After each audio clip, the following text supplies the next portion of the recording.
Olá! Estamos aqui de novo com os nossos bate-papos com espíritas progressistas do Brasil. Hoje eu tenho a alegria de conhecer e de conversar com o Sinué Neckel Miguel, um querido que eu já acompanho, tipo sombra, na internet. E hoje a gente vai conseguir bater aquele nosso papo. Sinué, meu querido, seja bem-vindo. Seja bem-vindo. Te apresenta aí para a nossa comunidade. Poxa, muito obrigado, né? Obrigado pelo convite, Suzana, pelas palavras aí de abertura. Quero dizer que eu também acompanho o teu programa de entrevistas e acho super importante, né? Trazer essa comunidade de espíritas progressistas assim para perto, né? Tornar isso mais, enfim, criado os vínculos necessários para a criação de uma comunidade, né? É. Acho que é um trabalho muito importante. Solidificar, né, os laços e tudo mais. Assim, fazendo uma breve apresentação, bom, me chamo Sinué, né, sou espírita há, vamos fazer as contas, 20 anos já. Né, Depois tu vai me contar os detalhes desse começo. me tornei espírita, então, há 20 anos atrás e tenho uma trajetória como tantos espíritas progressistas, né, de descoberta, né, desse processo do ser espírita diante de conflitos, de contradições que a gente vivencia entre as nossas convicções políticas e o ambiente espírita predominante, né? Então, também passei por toda essa trajetória, né? E, particularmente, tendo uma dinâmica de reflexão importante com relação a isso, a partir também de um ponto de vista de historiador, que é a minha formação profissional.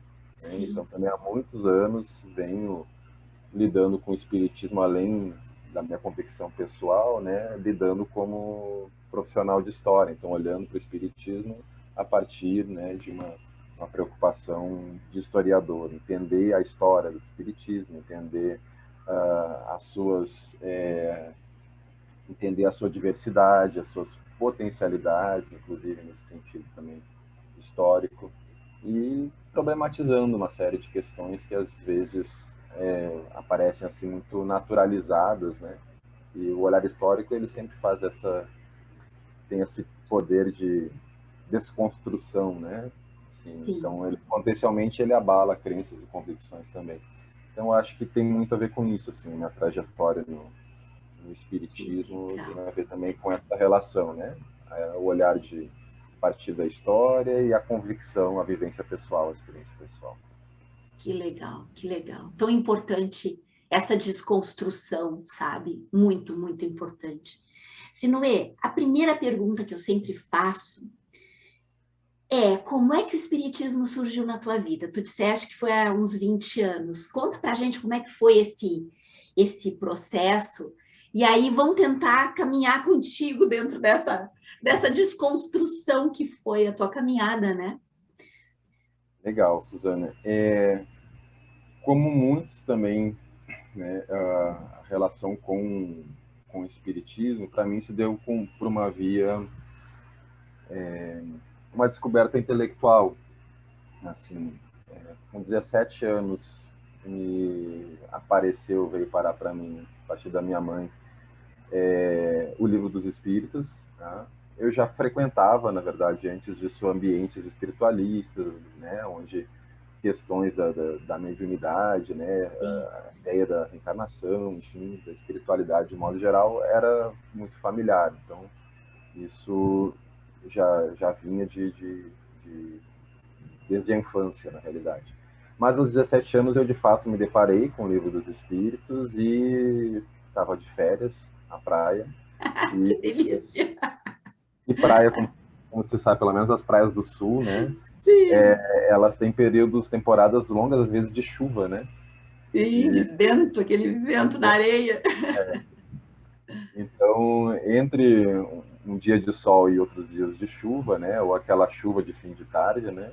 Eu fui lendo o Livro dos Espíritos, assim. Então, a questão, eu acho, de menos de uma semana eu tinha devorado o Livro dos Espíritos. E foi um impacto tremendo para mim, assim, intelectualmente, espiritualmente, como algo que fez muito sentido. Que parecia, nossa, respondeu tantas coisas de uma maneira tão redonda, Didático, né? Ele é muito tático. didático.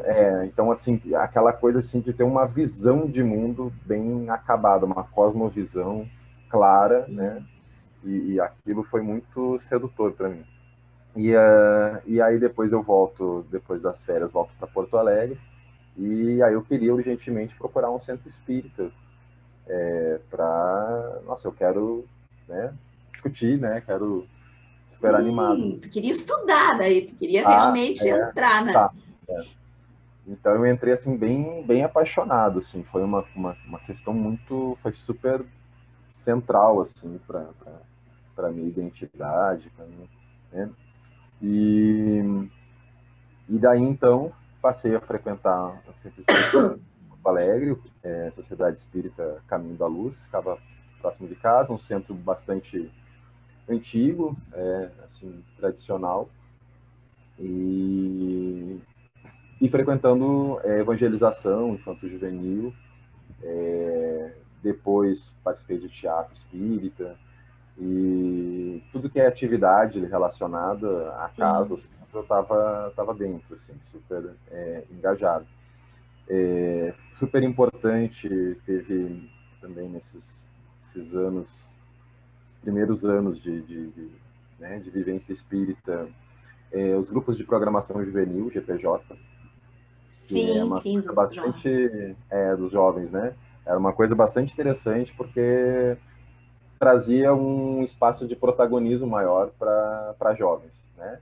E jovens com a mente inquieta e vontade de Sim, é conhecer muito e conhecer o importante. mundo, enfim. Então, acho que isso um elemento que areja, né? Uhum. Os ares, assim, do próprio movimento espírita. E aí essa experiência também foi super importante, assim, porque daí ela caminhou junto também com a minha, mais ou menos paralelo à entrada na vida acadêmica, na Sim, tu faculdade tinha o quê? de 18 história. anos, Sinuê? Exatamente, Um exatamente. jovenzinho. Que amor.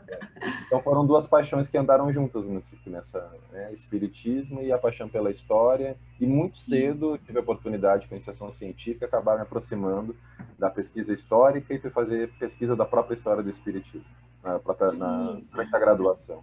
Então foi tudo muito rápido assim, né, e empolgante. E essa desconstrução, como é que tu encarou isso, Sinuê? Porque dá um certo choque, né? Quando a gente começa a perceber que precisa realmente desconstruir algumas coisas, alguns mitos, algumas fantasias. Conta um pouquinho pra gente. Perfeito, assim, um dos primeiros elementos que foi logo me chamando, não imediatamente de maneira plenamente consciente, isso é um processo, mas a percepção de que todo o aspecto super racional presente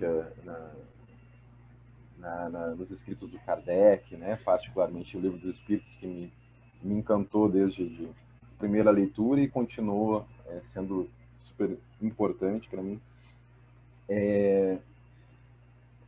uma, um contraste daquela atitude questionadora, reflexiva, crítica, filosófica, né, propriamente dita, e a atitude comum no meio espírita, né, Uhum. nos ambientes, né, no Sim, sentido de que aparecia muito assim, né, coisas como ó, vamos estudar a obra, né, pode ser Allan Kardec ou outros autores, André Luiz, né, autores bastante estudados nas casas espíritas, Chico Xavier, né, a obra de Chico Xavier, enfim. E o que aparecia como estudo era, era basicamente um comentário, né? sim, sem questionamento nenhum, né? Não A podia. ideia A ideia vamos comentar a obra, né, e meio que assim, simplesmente ratificar, né, bom, isso é Uhum. interessante, isso faz sentido por isso, por isso, por isso. Isso, ou seja, não é a ideia de debater a obra, né? A É, ideia é de comentar a obra. muito menos estudar uma obra, né? Muito Que tu menos vai estudar, né? encontrar os seus. Mas isso eu fui percebendo gradualmente, né? Não é uma percepção imediata. Uhum. E a partir do estudo acadêmico, com pesquisadores de história, aí foi ficando mais claro, digamos assim, outros aspectos, né? Aspectos de compreender, por exemplo, determinadas ênfases que a gente desenvolveu no espiritismo no Brasil, né? Então, a questão da caridade, né?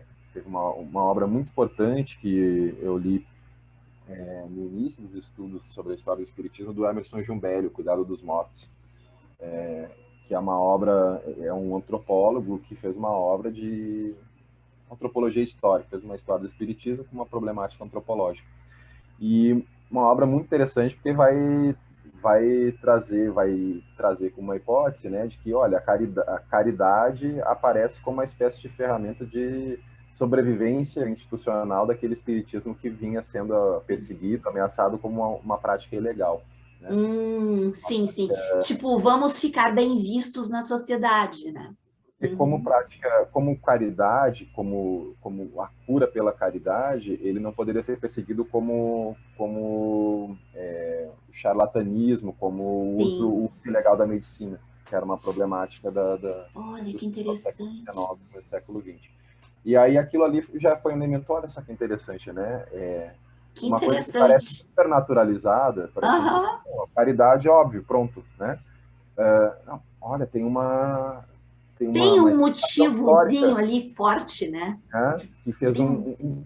que deu um filtro importante para É, a ênfase, não que não tivesse presente, mas ela se tornou um elemento central e o modo também de doação, né, a relação com os pobres necessitados, enfim. Né? Então, estou dizendo isso, né, para falar de que assim essa questão, né, tem a ver muito com essa possibilidade de olhar também de fora, né? É assim, às vezes a gente está tão imerso, né, no universo de crenças que é difícil, né, aquela coisa da fé, né? E aquilo estrutura muito a subjetividade das pessoas, né? sim, Então é uma coisa que é uma tendência da vivência religiosa de um modo geral, a dimensão do abraçar com muita fé, com dogmatismo, inclusive, né? Porque aquilo te estrutura, né? Quando sim. surge aquelas crenças e tudo.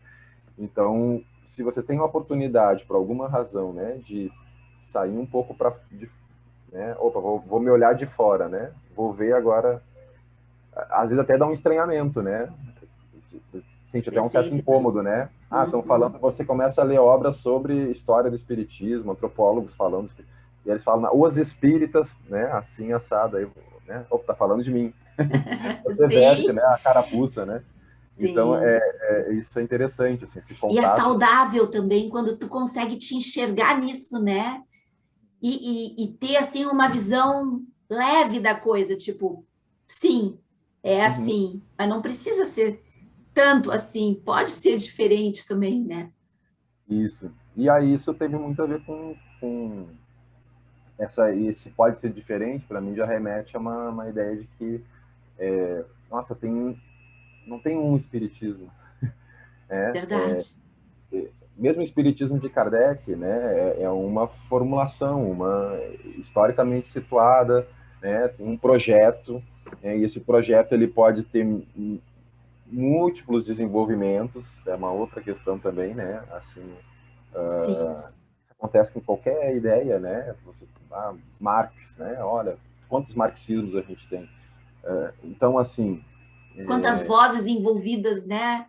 Se não é contando essa história de encarnados e desencarnados. é, Imagina. e aí eu acho que abre um leque muito interessante, assim, para você consegue se abrir para isso, né? Você vai problematizar uma série de questões. Eu acho que isso é uma característica importante de um olhar progressista para o espiritismo, né?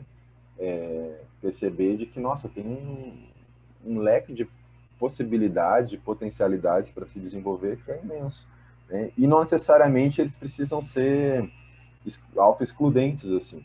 Sim, Esse é um outro ponto também, porque tem a ver com a diversidade dos seres, tem a ver com, né, perspectivas diferentes, né, atende aqui questões, né, embora eu considere importante nesse projeto aí, outra dimensão, né, a questão da ideia do progressista, a reflexão política, né, e isso foi se tornando para mim cada vez mais sim. central, assim, uma dimensão que a gente precisa refletir com muita seriedade.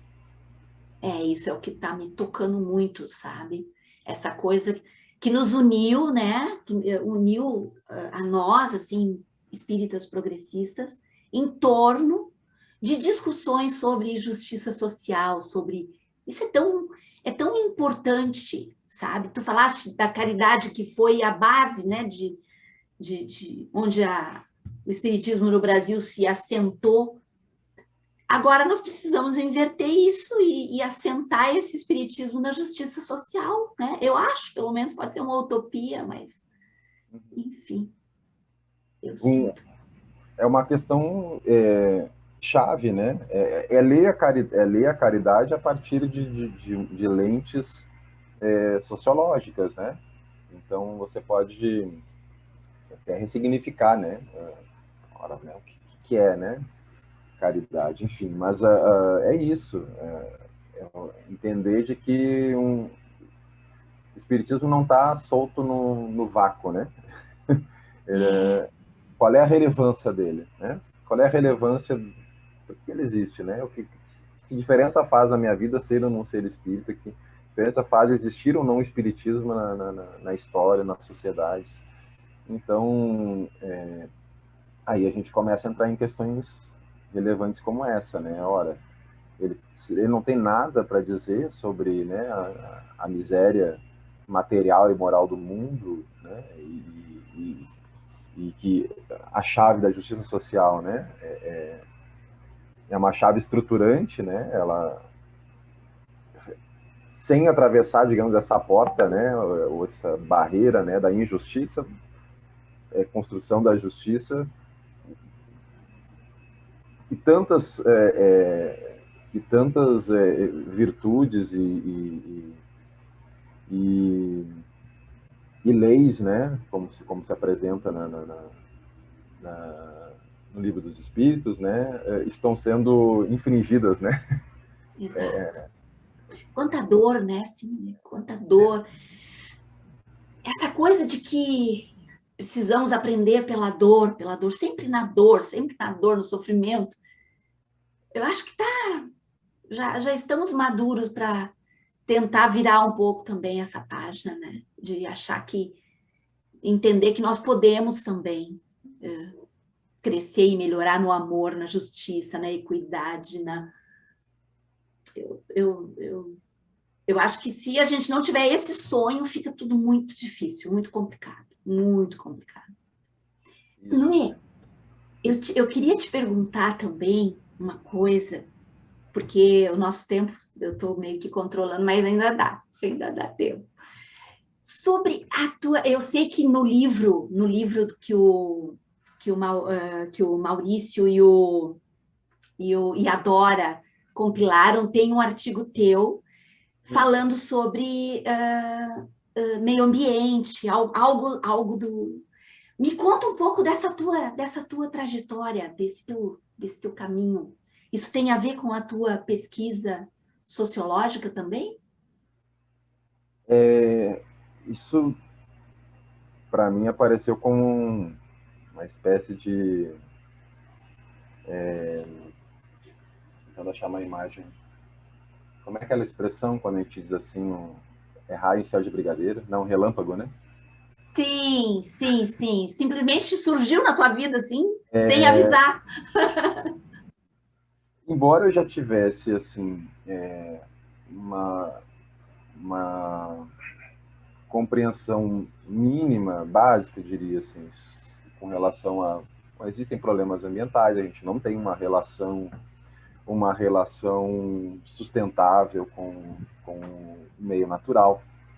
E isso é uma coisa que é até um pouco faz parte já de um senso comum, né? Tem várias pesquisas que mostram isso. Entendimento faz parte do senso comum das pessoas, né? Essa percepção, a gente teve muita...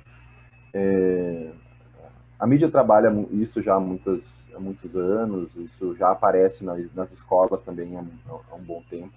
Né? Então, eu já cresci, né, na escola ouvindo falar em problemas da camada de ozônio, né, a poluição dos rios, esse tipo de coisa. Mas o que mudou para mim, assim, de uma maneira muito abrupta e de maneira assim, psicologicamente brutal, assim, muito rápido, foi a questão da gravidade, o grau, a escala, em termos de... A ideia de emergência, né? A ideia de que nossas coisas são... Não é que só que vai mal, é que vai extremamente mal. Vai muito mal. E muito mal ligeiro demais, né? Ligeiro demais, né? E isso é uma descoberta relativamente recente para mim. Né? Sim. Foi uma coisa que veio a partir do contato com... eu não lembro mais nem exatamente agora por que eu acabei assistindo um vídeo curto, alguma coisa assim, uma entrevista do professor Luiz Marx. Isso já me chamou a atenção no vídeo porque foi, acho, uma sugestão de YouTube. Isso foi 2018, veja só, tá? Relativamente recente. 2018, um vídeo do professor Luiz Marx, que foi um professor meu durante o mestrado na Unicamp, quando eu fazia pesquisa sobre a história do Espiritismo. Sim. E era um professor, eu fiz uma disciplina de História da Arte. Ele é um grande especialista do Brasil de História da Arte, né? E o vídeo ele falava sobre as questões climáticas, a crise ecológica, e com uma erudição, com uma competência e com uma credibilidade que eu fiquei muito impressionado. E eu fiquei impressionado tanto com os dados que ele trouxe, quanto com a figura dele, porque, ora, ele era um grande especialista em história da arte. O que ele está fazendo nisso? Sim, Não surpresa. não é a praia dele, e dominando tão bem o assunto. E aí ele descobriu, nossa, ele publicou um livro que ganhou o prêmio Jabuti na área de divulgação científica, Nossa. que é monumental sobre capitalismo e colapso ambiental. E aí eu adquiri o livro e devorei esse livro, que é um soco no estômago é pouco, ele é um espancamento assim, de realidade, né? De puras verdades. Muito grave. E aí o que me impressionou, né? É uma noção que daí eu transmito assim, a ideia de que isso não pode ser uma questão para, digamos, o especialista, assim, alguém que fez, sei lá, um curso de engenharia ambiental, alguém que estuda ecologia, alguém... Não pode ser a questão ambiental não pode ser uma questão para poucos. Ela tem que ser uma questão... É uma questão da sociedade, né? Para todos e todas e todos. Então, é uma questão da sociedade, é uma questão da coletividade e de cada um de nós. Então, aquilo bateu muito forte para mim. Nossa, isso me implica de uma maneira muito, muito forte. O fato de eu ter um filho pequeno, e a questão do futuro, e isso mexeu muito comigo. Então, eu fiquei muito abalado com aquilo, e fui estudando, aprofundando, e disse, eu tenho que... Não faz sentido me preocupar com tantas coisas digamos, do agora, se a gente não tem um amanhã. Exato. Por que eu vou, né, querer, né, a educação, o que meu filho vai aprender na escola, mesmo os projetos fundamentais de transformação social, se desacoplados de uma construção de um mínimo de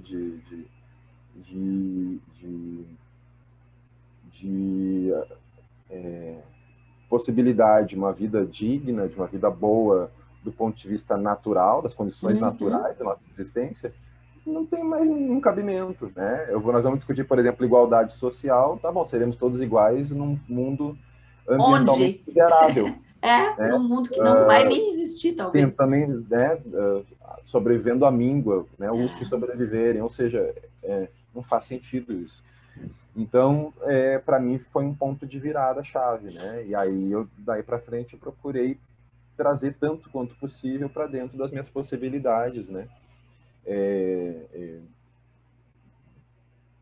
Fazer algo a respeito, né? Mesmo sem ser, não sou alguém que tenha, né, essa tradição, essa vivência, né, do engajamento ambientalista, modo tradicional, como a gente pensa, né? Mas para mim parece isso é chave, assim, eu gosto de enfatizar isso, assim, olha, estou falando disso do lugar de uma pessoa comum, Sim, né?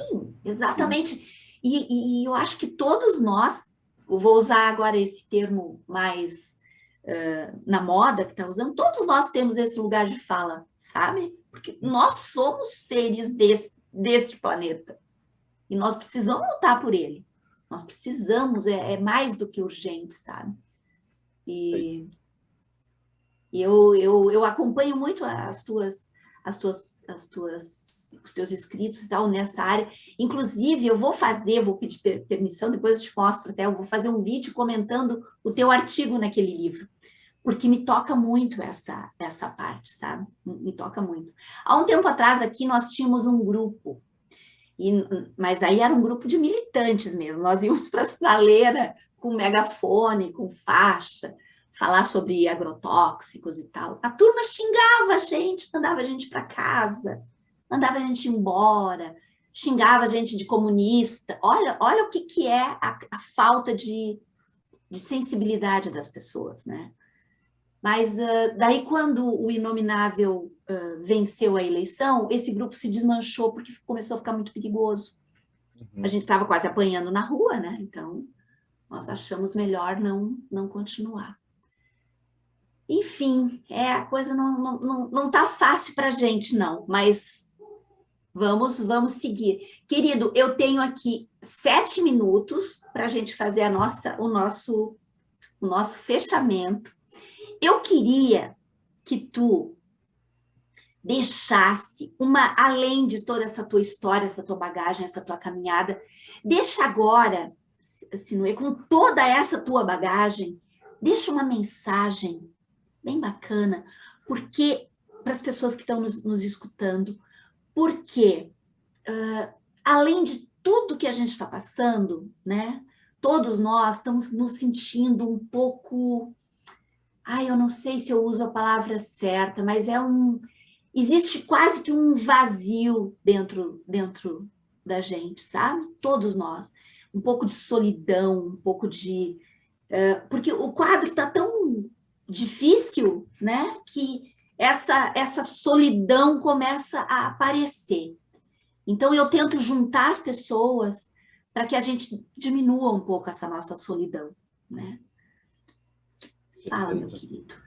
perfeito. E essa palavra, né, digamos, de esperança, eu acho que é fundamental que ela parta, de fato, dessa nossa realidade.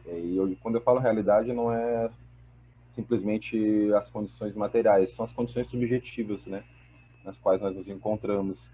Então, quando você fala desse vazio, né, um sentimento de esgotamento também, acredito, um sentimento de não aguentamos mais, né, Cansaço. cansaço, né, o cansaço, esgotamento. É uma sociedade estruturalmente, né, ela faz isso com a gente, né, ela nos corrói, né, No física, suga. mentalmente, espiritualmente, nos suga, né, derruba sonhos, projetos, né, a gente pensava que estava melhorando, né, o Brasil Sim. vinha no caminho e de repente tudo ruim. Então esse sentimento de angústia, de aflição, né? E quando eu falo ainda particularmente quando você está lúcido consciente com relação à gravidade, né? Dos problemas ambientais que a gente tem. Tudo isso pode ser um alimento de transformação, né? de autotransformação e de transformação, né? A partir justamente do que você falou, dos vínculos, né? Porque assim, sozinho, a tendência é nós nos afundarmos, né? Uhum. A sensação de completa impotência, né? Que é muito destrutiva, né? Essa sensação de impotência. Então, fazer as redes, né? Criar, né? Formas de solidariedade. Primeiro, para nós nos cuidarmos, né? Essa sobrevivência psíquica, né? Que é tão fundamental. E daí para saltos coletivos, né? De capacidade de se organizar, de dar uma resposta, de mostrar como você, né? Citou o grupo do qual você, né? Fazia parte, e você pode ser criticado, pode ter problemas, mas você se sente algo mais do que você mesmo, isso te dá potência, né? Sim.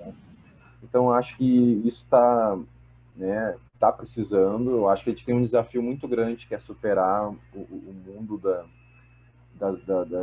do virtual, né, que embora ele tenha ele cumpre um papel, né, muito interessante de pluralizar contatos, que a gente está vendo agora, por exemplo, né? Sim, sim. E aí eu acho que o desafio é conseguir daí, digamos, aterrissar, né, para a Eu prática, acho. e consiga dar esse salto de aproveita a capacidade de disseminação que o virtual permite, né, mas começa a executar projetos para além do virtual, né, para além da palavra escrita, né, do vídeo, pode ser um elemento de mobilização, mas não pode parar por aí, né. Então, acho que é um desafio que todos nós vivemos, assim, né, e que numa sociedade, né, que está muito ligada à imagem, eu gosto da ideia da expressão da sociedade do espetáculo, né, a sociedade que nós Sim. ficamos muito passivos assistindo com espectadores É e muita aparência, né? muita aparência, e Muita até a aparência. militância política pode virar um grande espetáculo, uma grande aparência, né, Uhum. uns se mostrando aos outros, né. E a gente consumindo isso por isso mesmo, isso, né, fica sem, se perde o verdadeiro objetivo, né. Então eu acho que esse é um desafio nosso, assim, sabe, eu acho que Sim, existe uma sim. potencialidade de transformação imensa, tá aí, tá no Brasil, tá nos territórios, tá no mundo inteiro, existe essa potencialidade da transformação rápida, né? Que é o que a gente precisa, transformações muito rápidas. Mas eu acho que precisa usar, né? A angústia, todo o peso do sofrimento, da angústia que a gente É, vive, transformar num impulso, né? eu Uma acho. força que nos catapulta para frente, né? Exato. Algo como naquela linha, Usar realmente. essa nossa dor para. E nós não temos mais, a ideia é que nós não temos mais nada a perder, né? Um pouco Eu naquela acho. linha do grilhões lá que o Marx dizia, né? Esse Exato. mundo está ultrapassado, né? Vamos criar uma coisa diferente, né? Deu o que tinha que dar. Então, eu acho que a gente É, precisa disso, precisa dessa querido, sonhar acordado, né? eu adorei, adorei conversar contigo. Me fez muito bem, me fez muito bem. Foi ótimo. Muito bom, realmente, a gente saber que a gente não está sozinho, apesar da distância, apesar de nós estarmos, né, virtualmente só conectados, mas, enfim, isso ajuda muito, isso dá sei lá, aquece o coração, isso dá né, uma energia, uma vontade de seguir. Muito, muito, muito obrigada, adorei mesmo, sabe? E eu acho que todos e todas que estão nos assistindo também vão gostar muito dessa nossa conversa. Querido, fica bem. Um grande Obrigado. beijo para ti, um grande beijo. E a gente se encontra por aí nessas esquinas. Quem sabe um dia a gente faz uma passeata juntos. Isso aí. Megafone eu tenho. Joia, muito Fica com legal. Deus, tá? Tudo de bom para ti. Obrigado.